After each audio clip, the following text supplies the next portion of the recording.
मिनश्शैतानिर्रजीम बिस्मिल्लाहिर्रहमानिर्रहीम। तमाम तरीफ़ा उस खाल के कायनात वास्ते जिहड़ा इंसानां नूं पैदा करने वाला है। दरूद होवे हज़रत मुहम्मद मुस्तफ़ा सल्लल्लाहु अलैहि वसल्लम दी ज़ात अक़दस जिन्हां दी गुलामी ते सानूं सारिआं नूं फ़ख्र है।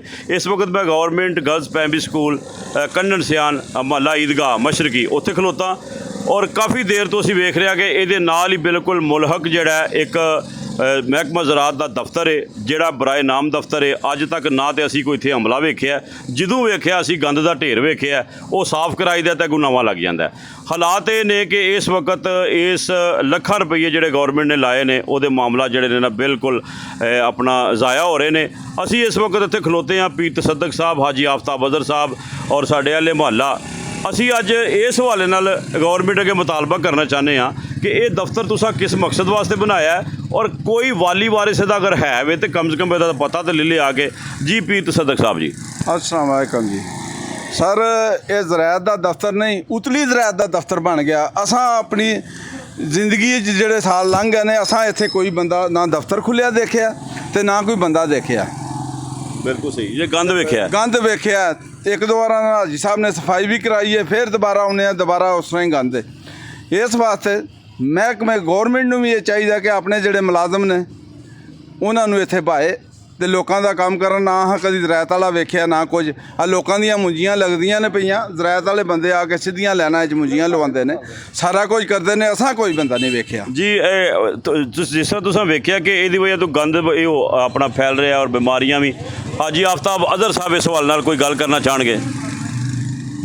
बिस्मिल्लाहिर्रहमानिर्रहीम। ये जी वेखण नूं ते वे के महकमा ज़राअत दा दफ्तर है, लेकिन इंज पता लगता इत्थे कोई जिन भूत रहिंदे ने। ना कोई सफाई है, जाले लगे ने, इन्ना गंद जिहड़ा वो पे है। ये महकमा ज़राअत वाले जिहड़े ने ये काड़ी तनख्वाह लैंदे ने जदों इत्थे उन्हां आउणा कोई नहीं। तो ये सब फ्रॉड है, ये गौरमेंट का ही फ्रॉड है। क्योंकि महकमा ज़राअत नूं आंदे ने जी इन्नियां सहूलतां हुण वड्डियां गड्डियां लैके दित्तियां ने फील्ड वास्ते। जी मेरे नाल इस वक्त चौधरी मुस्तफा साहब रिटायर वापडा माशाल्लाह साढ़े बड़े वीर ते माशाल्लाह रिटायर आर्मी भी वो खलोते ने। चूँकि इस महल्ले दे जरा गल करो जी। बिस्मिल्लाहिर्रहमानिर्रहीम। मैं तकरीबन अरसा 40-50 साल तो इत्थे रह रहा इस बस्ती दे विच और इत्थे दफ्तर बनिया भी काफ़ी देर हो गई है। इत्थे अज तक असीं कोई मुलाजम नहीं वेख्या ज़राअत दा कोई आया जां मशवरा दे जिमींदारां नूं। मेहरबानी है इत्थे हमला आवे जिमींदारां नूं दस्से बुझे कुछ और लोग इत्थे आउण लोकां नूं दस्सण।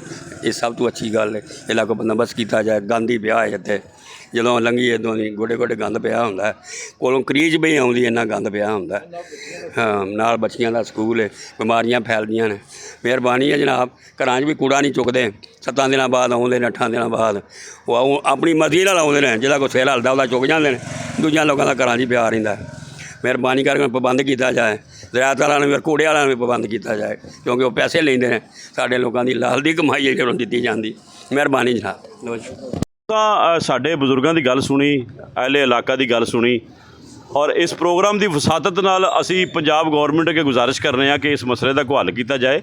और दूसरी है बच्चों का नाल जिहड़ा बेटियों का स्कूल है उत्थे भी कमरे घट ने, वो ये जिहड़ा उन्होंने दे के कमरा वधाया जा सकता है या कोई स्कूल का दफ्तर भी बनाया जा सकता है और डाकखाने की जगह जिहड़ी है वो वास्ते मुख्तस किया जा सकता है। इनू आबाद करना चाहिए सानू।